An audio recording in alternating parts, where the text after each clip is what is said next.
Before I begin, I'd like to extend special thanks to those who preceded me at the microphone at this event organized by the new Global Foundation, Nova Global Foundation. The topics of the media world, the transmission of the legacy of Icarism, the needs and opportunities for dialogue were dealt with competently. I was also impressed by the experiences in the fields of economics and ecology. With respect to all these, I believe I'm speaking for many when I express my wonder. I realize that this feeling probably seems weak if understood in everyday language. But the Greeks considered wonder, that is thaumas, to be the primordial experience of knowing and communicating the truth.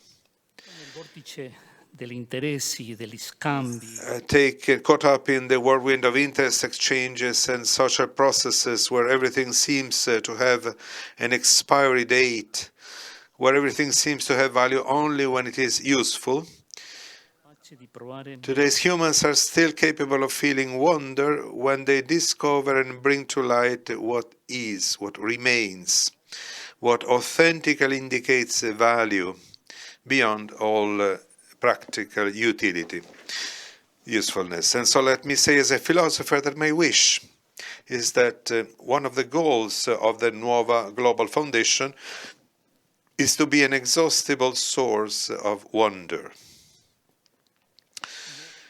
Nuova Global Foundation, yes, a foundation. Someone will think we are crazy. In a world that everyone describes as liquid, we are setting up a foundation. In an age of liquid modernity, of liquid society, of liquid relationships, where the only concern should be not to sink, it takes guts to found something.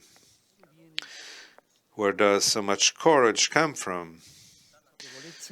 From the awareness that when times get tough, you have to be able to dare more. Inclusion is the key word of this initiative and of the Nuova Global Foundation. The transformation that the meaning of this value has undergone in recent decades is very clear. Until a few years ago, inclusion was a moral concern. It was considered positive insofar as it reduced social marginalization.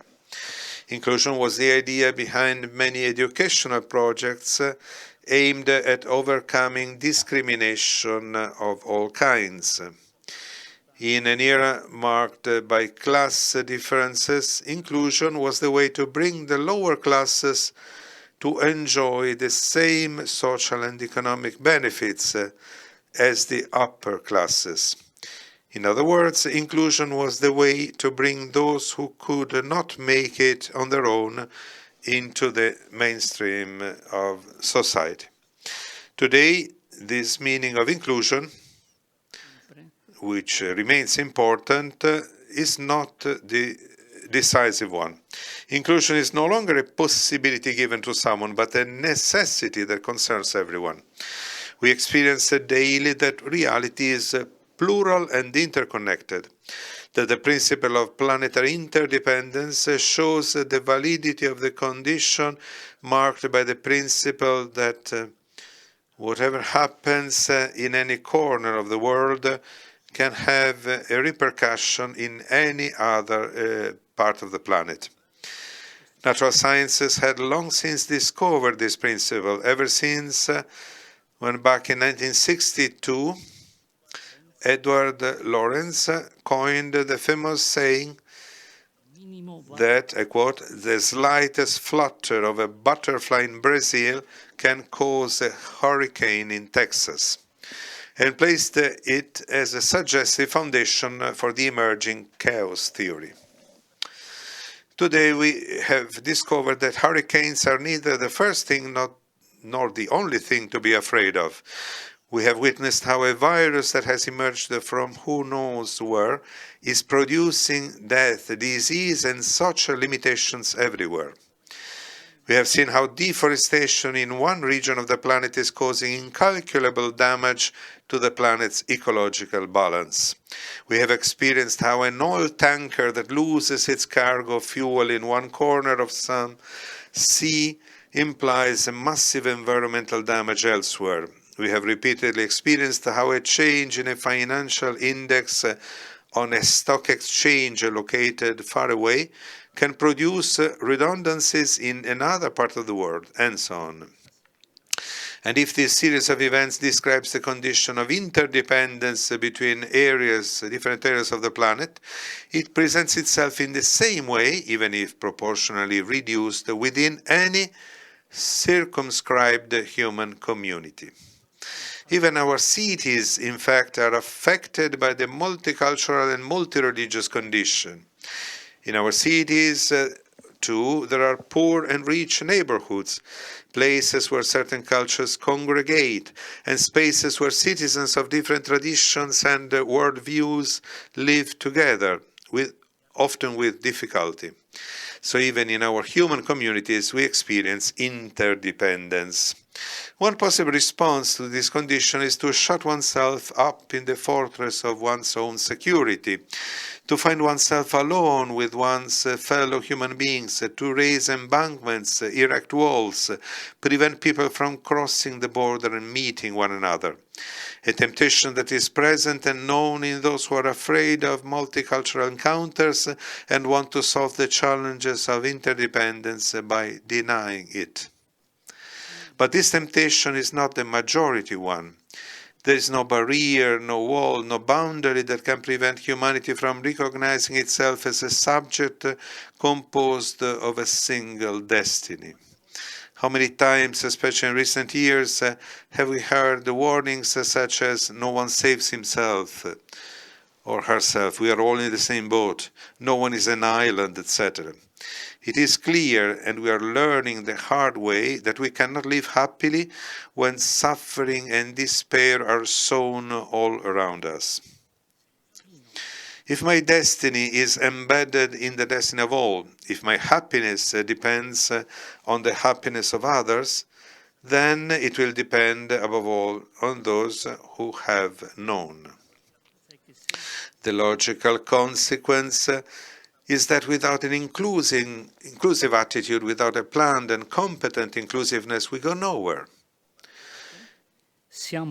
Paradoxically, we are in the right moment, in a propitious moment to dream and elaborate a project of society that the cultural tradition from Stoicism to Christianity, from used naturalism to Kantian style enlightenment, to speak only of the West, have always advocated, each with its own categories, namely what is today defined as a rooted and cordial cosmopolitanism that could have the following conceptual premises: an inclusive we, reluctant to polarization, a civic or social friendship, an inclusive liberal social economy.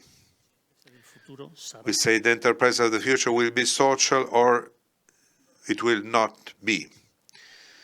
An ethical journalism at the service of open societies, a cosmopolitan social citizenship, a global governance translated into a kind of democratic cosmopolitan state. I liked very much a sentence that said, a political project of cosmopolitan democracy that globalizes democracy and democratizes globalization. End of quotation. A new alliance between technosciences and humanities, humanistic studies.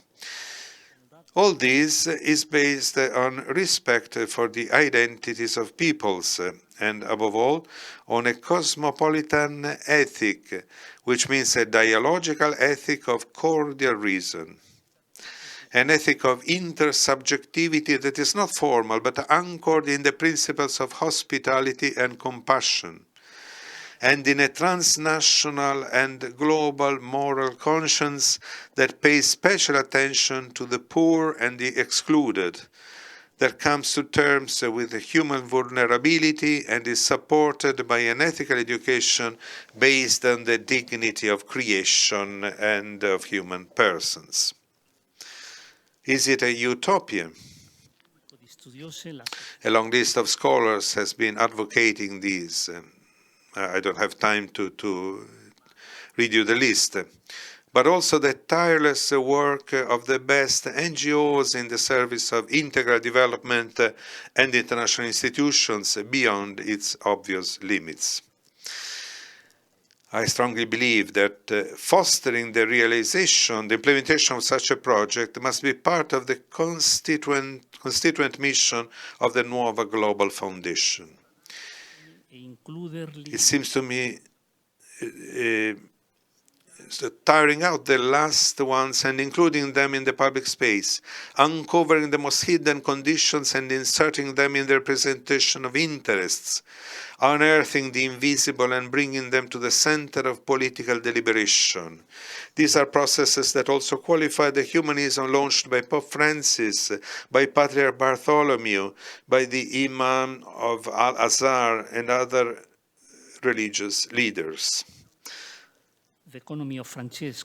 And among those of the most significant recent events, how can we fail to mention the economy of Francis, the economy of Francesco, and the global compact on education to which the Focolare movement has contributed? I would therefore like to conclude with the hope that today a new long-term process has been set in motion, capable of meeting the questions of meaning of a humanity that is sometimes disoriented, lost in the multiple streams of such a fragmentation. An important step towards a more united world, a significant piece of the mosaic that represents the one human family. There is no lack of reasons for hope. As moral philosopher Cortina puts it, developing a non-narrative, a common narrative, is becoming increasingly difficult, but increasingly necessary. Global challenges, climate, pandemic, digital, immigration, and poverty-related, require a cosmopolitan responses. This was a quotation from Cortina, philosopher Cortina. Thank you.